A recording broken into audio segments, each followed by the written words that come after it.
भारत में पहली बार ऐसा हुआ कि 300 करोड़ की लागत से बनी 100 मीटर से भी ऊंची दो बहुमंजिला इमारतों को सुप्रीम कोर्ट के आदेश पर महज 3 सेकंड में डायनामाइट से ब्लास्ट कर दिया गया। आखिर ऐसा क्यों हुआ?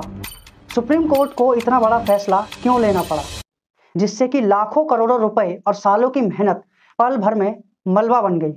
क्या कोई और तरीका नहीं था? आज हम आपको बताएंगे कि ट्विन टावर्स के 2004 से लेकर 2022 तक के सफर को पूरे विस्तार में। दोस्तों, वो दिन था 23 नवंबर 2004।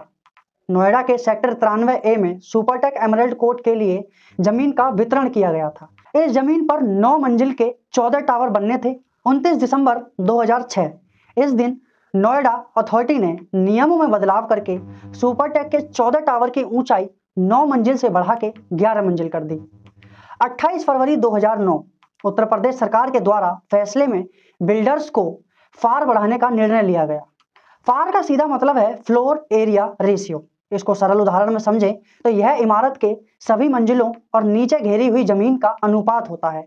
इसके बाद सुपरटेक ग्रुप को बिल्डिंग की ऊंचाई 24 मंजिल यानी कि 73 मीटर तक बढ़ाने की अनुमति मिल जाती है। 2 मार्च 2022 में सुपरटेक ग्रुप ने नोएडा अथॉरिटी के साथ मिलकर ट्विन टावर्स की नींव रख दी, जिनकी ऊंचाई 121 मीटर यानी कि 40 मंजिला तय की जाती है। इन दोनों टावर्स के नाम होते हैं एपेक्स और कियाने। यहां तक तो सब ठीक था, लेकिन इन दोनों टावर्स के निर्माण के दौरान NBR 2006 और NBR 2010 का उल्लंघन किया जा रहा था। मतलब बिल्डिंग के निर्माण के दौरान अन्य इमारतों के बीच की दूरी का ध्यान नहीं रखा गया। साथ ही इन दोनों टावर्स की दूरी 9 मीटर रखी गई, जबकि दो टावर्स के बीच की दूरी कम से कम 16 मीटर होना अनिवार्य है। इसके बारे में आगे बताएंगे ऐसा क्यों जरूरी है। साथ ही NBC नेशनल बिल्डिंग कोड 2005 का भी उल्लंघन किया जा रहा था। मतलब NBC 2005 के तहत ऊंची इमारतों के आसपास खुली जगह होना अनिवार्य है।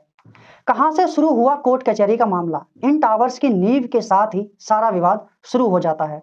दरअसल सोसाइटी के लोगों को नोएडा अथॉरिटी ने जहां ग्रीन बेल्ट दिखाया था, वहां विशालकाय गगनचुंबी टावर खड़े करने का प्रोजेक्ट पास कर दिया था। जब सुपरटेक अपने वादों से हटके ग्रीन पार्क की जगह इन दो टावर को खड़ा करने लगा तो 2009 में सुपरटेक के खिलाफ RW बनाया गया, जिसके अध्यक्ष उदय भान सिंह थे।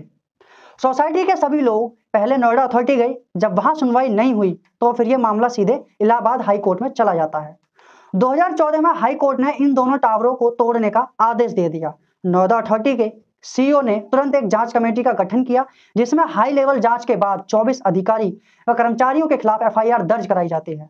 हाई कोर्ट के इस फैसले के खिलाफ सुपरटेक सुप्रीम कोर्ट पहुंचता है, लेकिन वहां भी सुपरटेक को कोई राहत नहीं मिलती। 31 अगस्त 2021 सुप्रीम कोर्ट ने आदेश देते हुए कहा कि इन दोनों टावर्स को 3 महीने के अंदर ध्वस्त करके गिरा दिया जाए। इसके बाद तैयारी पूरी ना हो पाने की वजह से इस तारीख को बढ़ाकर 22 मई 2022 कर दिया गया, लेकिन फिर भी तैयारी पूरी नहीं हो पाती है।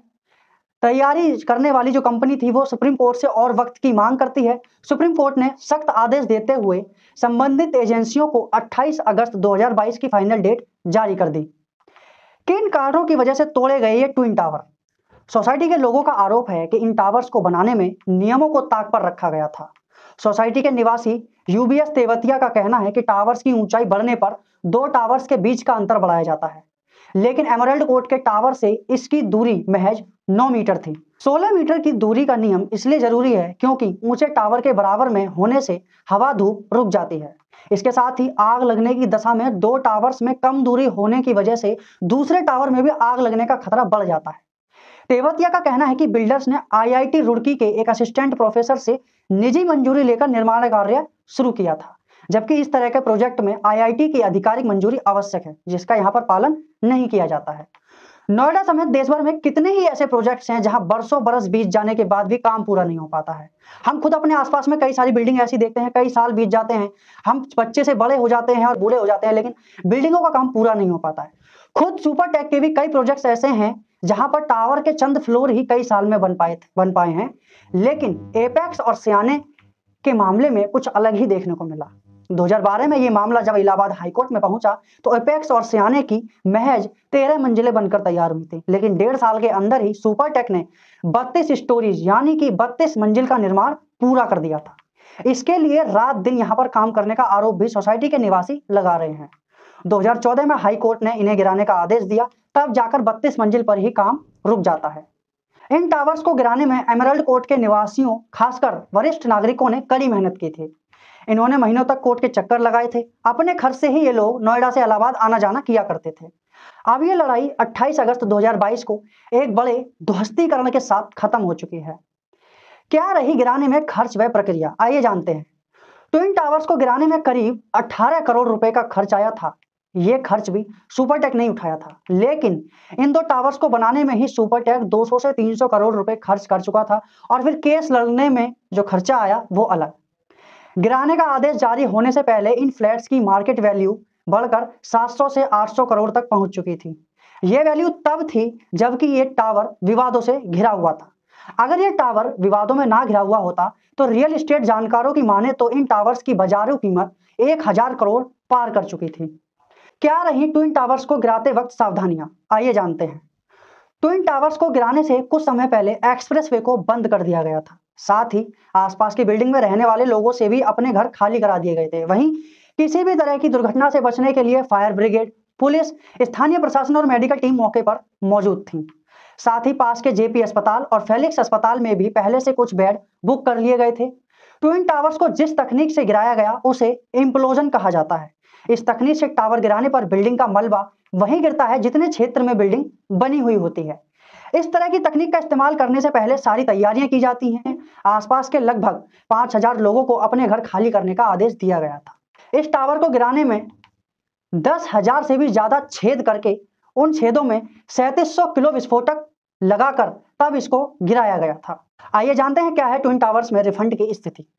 सुप्रीम कोर्ट ने अपने फैसले में कहा था कि सुपरटेक को 2 महीने के अंदर 12% सालाना ब्याज के साथ ट्विन टावर्स में फ्लैट खरीदारों को सभी राशि वापस करनी होगी। बुकिंग अमाउंट और ब्याज मिलाकर रिफंड का विकल्प आजमाया गया था। रिफंड की आखिरी तारीख 31 मार्च 2022 रखी गई थी। ट्विन टावर्स में 711 ग्राहकों ने फ्लैट्स बुक करवाए थे। हम आपको बता दें कि इन टावर्स का बनना और खरीदारों के लिए जितना बड़ा धोखा था, उतना ही दर्दनायक इसको गिराने की प्रक्रिया भी थी। हालांकि अब ये बिल्डिंग खत्म हो चुकी है, एक इतिहास बन चुकी है। भारत के इतिहास में ये एक बहुत बड़ी लड़ाई थी जो एक भ्रष्टाचार की इमारत के नाम से भी जानी जाएगी, जिसको ध्वस्त कर दिया गया है। और आगे के लिए बाकी बिल्डरों के लिए, करप्ट बिल्डरों के लिए ये एक बहुत ही बड़ा संदेश सुप्रीम कोर्ट की तरफ से है कि कितनी भी बड़ी, कितनी भी कीमती लागत से कोई भी ढांचा तैयार होता है जो विवादों में घिरता है, उसको बिना किसी संकोच के तुरंत गिरा दिया जाएगा। यहाँ पर सोसाइटी के लोगों की जीत होती है, न्याय की जीत होती है, और एक भ्रष्टाचार की इमारत पल भर में मलबा बन जाती है। तो दोस्तों, कैसी लगी आपको यह हमारी ट्विन टावर्स की केस स्टडी? अगर आपको पसंद आई हो ये जानकारी हमारी तरफ से दी हुई, तो चैनल को सब्सक्राइब करें। आगे भी आपको ऐसी जानकारी भरी वीडियो मिलती रहेंगी। वीडियो को लाइक करें और आगे शेयर करें।